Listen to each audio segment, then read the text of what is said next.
Ay, kumalay, nandiyan ka pala. Ano ba ginagawa mo? Naglilinis yan. Tumigil talaga ng aming... Napunta lang ako dito upang masyal. Nasaan ba ang asawa mo? Nandun sa Sabihin mo pala sa asawa mo kapag nakapag-alin na siya ng bigas. Sa akin na lang ang pagbili kasi bibili ko talaga yun eh. Sige, paalam.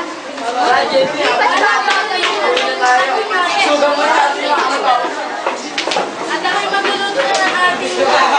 Hindi ko na po. Bili-bili. Hindi ko kayo. Hindi na po kayo. Alaban na lang sa Dali ka, Roland. Nailipang na lang ato sa inyong tatay sa bukid.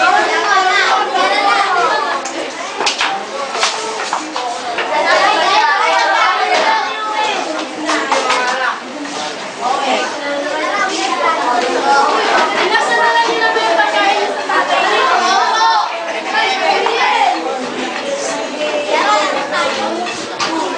Makalipas na ilang araw, nag-harvest na si Mang Timothy ng kanyang palay at pumunta siya sa bayan para sabihin na Sama naman mo dito.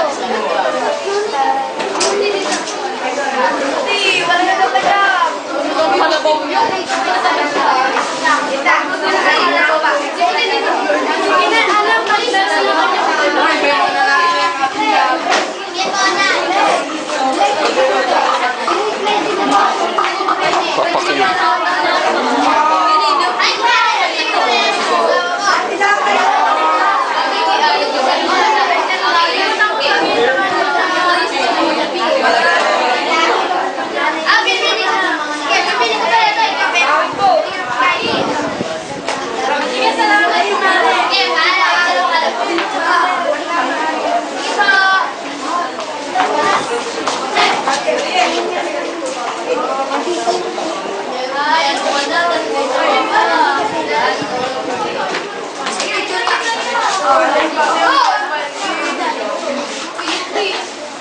At dito na po nagtatapos